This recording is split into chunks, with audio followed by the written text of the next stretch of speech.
stérile, quelque chose d'exceptionnel, d'unique, quelque chose qui pourrait distraire les dieux. Héphaïstos réfléchit.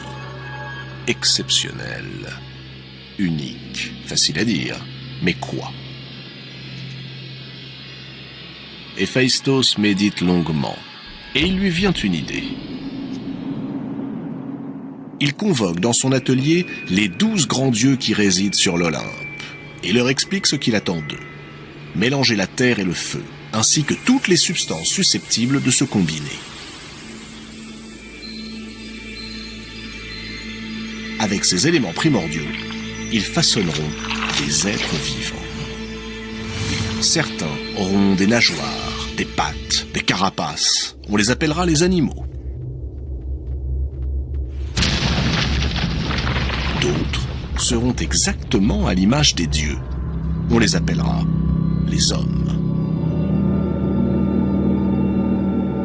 Et il n'y aura que des mâles. Voilà qui peut rompre l'ennui des dieux.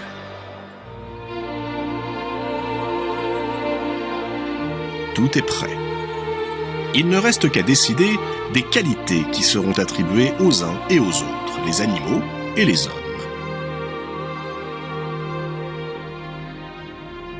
Zeus charge les 2 titans, Prométhée et Épiméthée, d'accomplir cette tâche. Épiméthée est plein d'enthousiasme. Il supplie son frère de le laisser faire la distribution. Prométhée, pourtant connu pour sa prévoyance, a la faiblesse d'accepter. Épiméthée se met à l'œuvre.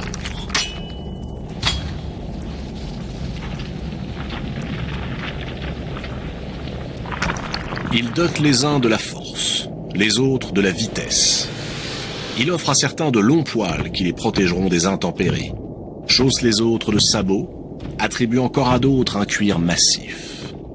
Une fois son travail accompli, il se redresse et se frotte les mains. Mais, et les hommes? Dans son empressement, Épiméthée a complètement oublié les hommes.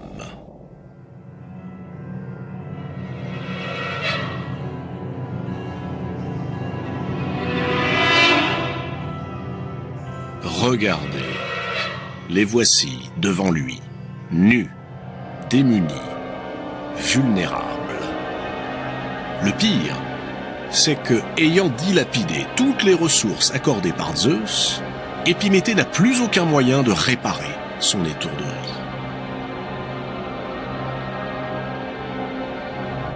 Prométhée décide alors d'aller trouver Zeus. Il lui demande une faveur, que l'on donne aux hommes le moyen de se protéger des bêtes féroces. Et pourquoi pas, le moyen de faire cuire leur nourriture. Qu'on leur offre le feu. Zeus accepte. Il frappe le sol de sa foudre et le feu enflamme la cime des arbres. Les hommes n'auront plus qu'à grimper pour le recueillir.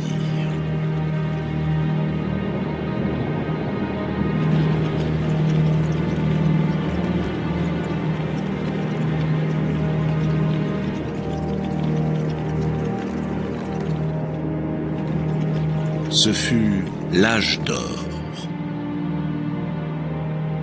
La vie des hommes est paisible. Elle est même plutôt heureuse, puisque le travail n'existe pas, pas plus que les saisons ou les maladies.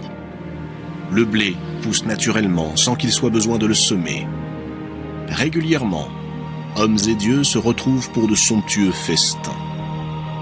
L'existence s'écoule sans le moindre souci. Ce pourrait être le paradis.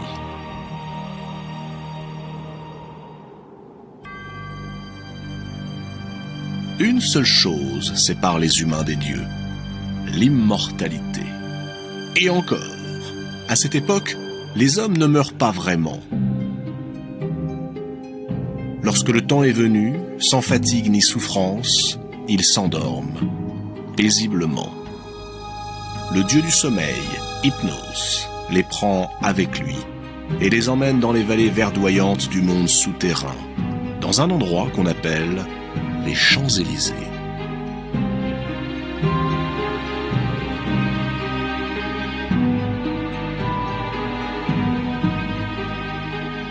Mais voilà qu'un jour, Zeus est lassé de partager sa vie avec les humains sur un pied d'égalité, de se retrouver assis à la même table qu'eux, de les voir participer aux mêmes assemblées.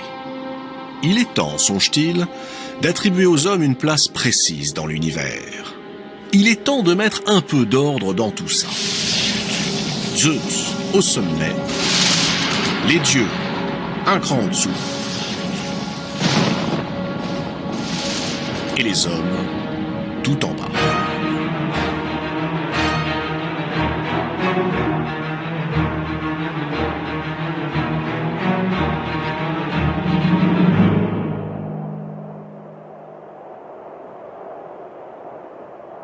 Zeus organise alors un grand banquet dans la vaste plaine de Méconée, où il a réuni les hommes et les dieux. Il ordonne qu'un grand bœuf soit sacrifié, puis débité en 2 parts. La plus belle part reviendra évidemment aux dieux, l'autre sera donnée aux hommes. Et c'est sur cette expression, la plus belle part, que là, maintenant, va se jouer le sort de l'humanité.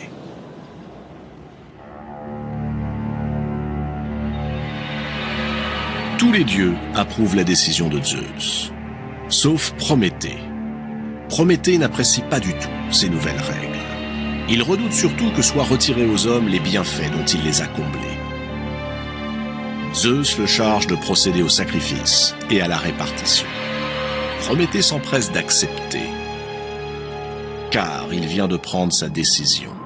Il va berner Zeus. Prométhée sacrifie l'animal. Il commence par le dénuder entièrement. Puis il rassemble les os, uniquement les os, et les recouvre d'une appétissante couche de graisse. L'ensemble prend alors une apparence particulièrement alléchante. Voilà la première part. Elle est immangeable, mais elle semble être la plus belle. Ensuite, Prométhée récupère les viandes, tout ce qui est bon et comestible, mais il les dissimule sous un amoncellement d'os et de peau visqueuse. Cette seconde part a l'air repoussante. Prométhée présente les 2 parts à Zeus. Suivant le choix de ce dernier, se dessinera la frontière entre les hommes et les dieux. Zeus choisit évidemment la part qui lui semble la plus attrayante, celle que Prométhée a recouverte de graisse appétissante. Mais lorsqu'il découvre qu'elle ne contient que des os blancs immangeables, il laisse éclater sa fureur. Puisque c'est ainsi, ce sont les hommes, les protégés de ce roublard de Prométhée, qui vont payer.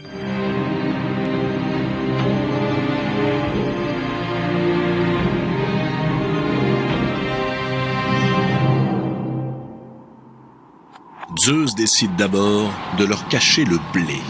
Ce blé qui jusqu'à présent poussait naturellement sans qu'on eût besoin de labourer ou de semer. Les humains seront donc contraints de travailler pour se nourrir et pour survivre. Puis, le maître de l'Olympe confisque le feu. La punition est terrible. Sans le feu, impossible de cuire les aliments pour se nourrir. Impossible de s'éclairer quand la nuit recouvre la terre. Impossible de se réchauffer pendant les froides journées d'hiver. Impossible également de se défendre contre les bêtes féroces. Prométhée se précipite chez Athéna. Athéna est la grande déesse olympienne. C'est aussi la fille de Zeus. Elle aime bien Prométhée. Auprès d'elle, il plaide la cause des hommes, châtiés pour une faute qu'ils n'ont pas commise. La déesse est émue par Prométhée. Et c'est sans doute pourquoi, lorsque celui-ci la supplie de le faire entrer secrètement dans l'Olympe, elle accepte.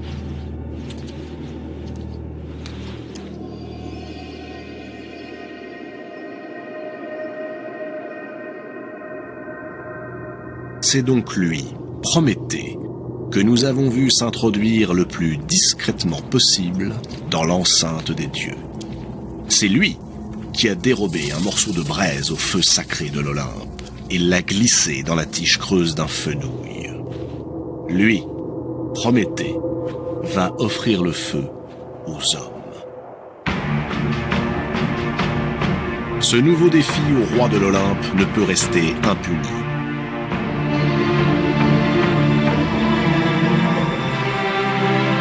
Zeus va châtier Prométhée.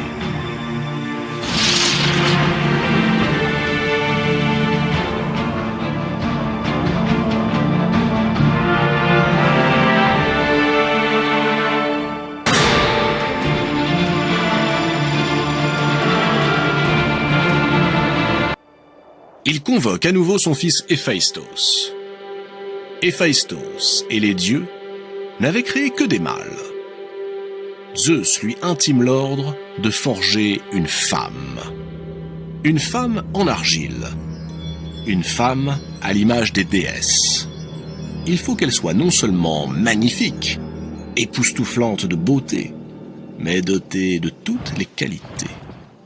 Aphrodite lui confère la grâce, Athéna la part des plus beaux vêtements, les heures la couronne de fleurs, les grâces ornent son cou de colliers. Quant à Hermès, sur l'ordre de Zeus, il glisse en elle un esprit menteur, manipulateur. Un appétit pour les choses du sexe jamais rassasié. Et surtout, ceci, la curiosité.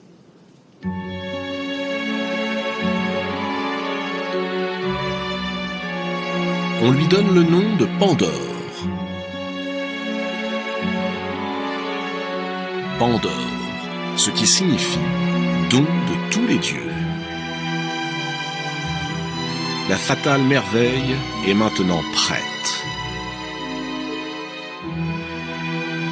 D'un souffle, Zeus lui donne la vie. Pandore est bien la première femme, l'ancêtre de toutes les femmes.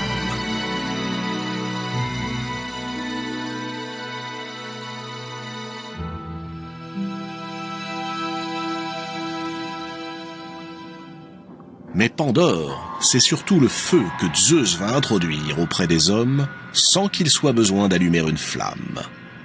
Feu voleur, répondant au feu volé par Prométhée. Il suffit de la glisser dans le lit d'un homme. Mais pas n'importe lequel. Un homme qui réfléchit après coup. Ce sera Épiméthée, celui qui comprend quand il est déjà trop tard. Celui qui nous ressemble le plus, en somme. Celui qui fait sans cesse des plans, alors même que le cours des choses se révèle contraire à ses prévisions. Si l'on veut faire rire les dieux, parlons-leur de nos projets. Hermès se rend auprès d'Épiméthée. Il lui fait don de la sublime créature. Épiméthée hésite. Son frère, Prométhée, l'a adjuré de refuser tous les présents qui viendraient de Zeus. Car Prométhée sait, à la différence de son frère, il pressent, il prévoit. Mais, ébloui par la beauté de Pandore, le malheureux Épiméthée l'accueille à bras ouverts. Détail des plus importants. Avant que Pandore ne se rende sur Terre, Zeus lui a remis une boîte. Une magnifique boîte ornée de parures superbes. Dans cette boîte, chaque dieu a glissé un élément néfaste et pernicieux. Dans cette boîte sont donc concentrés tous les maux de l'univers. La faim, la soif, les maladies, la mort. Zeus a évidemment recommandé à Pandore de n'ouvrir la boîte sous aucun prétexte. C'est exactement ce qu'il faut lui dire pour attiser sa curiosité. Le soir même de ses noces avec Épiméthée, ne pouvant plus résister à la terrible tentation de savoir ce que contient la boîte, Pandore se glisse hors du lit et soulève le couvercle. Aussitôt jaillissent tous les malheurs, toutes les misères du monde, tout ce qui affligera la vie des humains jusqu'à la fin des temps. Et Zeus a rendu ces mots invisibles, silencieux, de sorte qu'il puisse frapper les hommes à l'improviste, et que ces derniers n'aient pas le temps de trouver la parade. Mais plus grave encore, le mal se mêle aux bienfaits dont les dieux avaient jadis comblé les hommes, de sorte qu'on ne peut plus désormais le reconnaître ni l'identifier. Épouvanté, Pandore referme aussitôt le couvercle de la boîte, mais c'est trop tard. Prométhée avait trompé Zeus en faisant l'apparence des choses contraires à leur intérieur. Les os blancs masqués par la graisse, le vol du feu caché dans la tige d'un fenouil. Eh bien, Pandore est la réponse du roi des dieux à cette inversion des choses.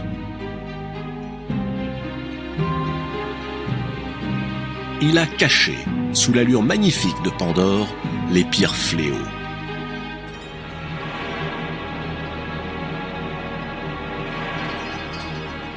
Désormais, définitivement séparé des dieux, l'homme devra ensemencer le ventre de la femme s'il veut se reproduire, comme il devra ensemencer la terre s'il veut se nourrir. Le bien et le mal sont mêlés à jamais. Mais tout n'est pas perdu, car au fond de la boîte de Pandore, quelque chose est resté enfermé. Un souffle qui n'a pas eu le temps de s'enfuir avant que Pandore ne referme le couvercle. Ce souffle, Hermès l'avait glissé en catimini, à l'insu de Zeus, et il l'avait baptisé Elpis, ce qui veut dire l'espoir.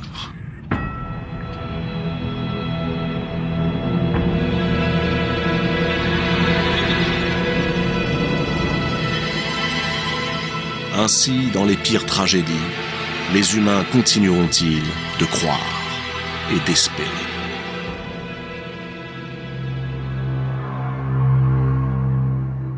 Zeus a puni les mortels, il reste à punir leurs bienfaiteurs.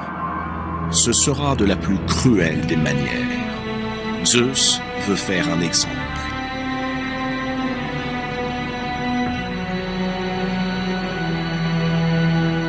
Il fait enchaîner Prométhée à un rocher, quelque part sur un sommet du Caucase, entre la mer Noire et la mer Caspienne. Il ordonne ensuite à un aigle de lui dévorer le foie. Le foie, symbole de ce morceau de choix que Prométhée avait voulu pour les hommes.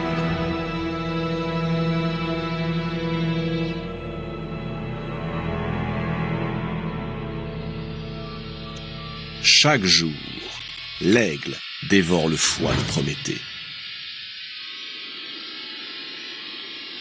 Et pour que le supplice soit encore plus terrible, chaque nuit, alors que Prométhée agonise, son foie se régénère.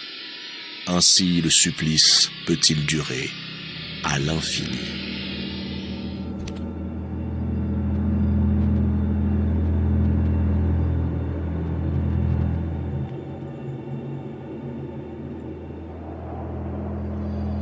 Prométhée accepte la sentence de Zeus. Au lieu de geindre, au lieu de se plaindre, il continue de défier son bourreau.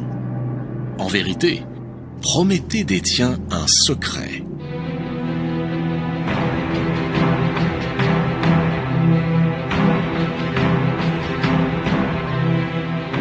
Un secret redoutable et qui concerne l'avenir même de Zeus. Zeus le sait. C'est aussi la raison pour laquelle il ne le fait pas tuer par son aigle. Il espère que Prométhée finira par céder et lui révélera ce secret. Mais Prométhée, enchaîné, reste silencieux.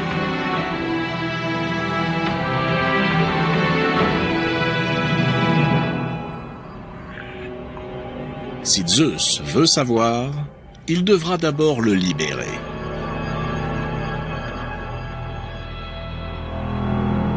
Des milliers d'années s'écoulent.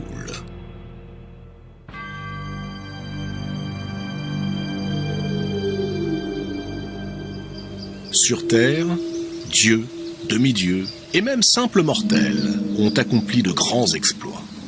Et chaque fois, Zeus a pu sauver son trône quand il était menacé. Mais il lui faut savoir quel secret le concernant Prométhée refuse de lui livrer. Alors, le maître de l'Olympe finit par plier. Il envoie le plus puissant de tous ses fils mortels libérer Prométhée.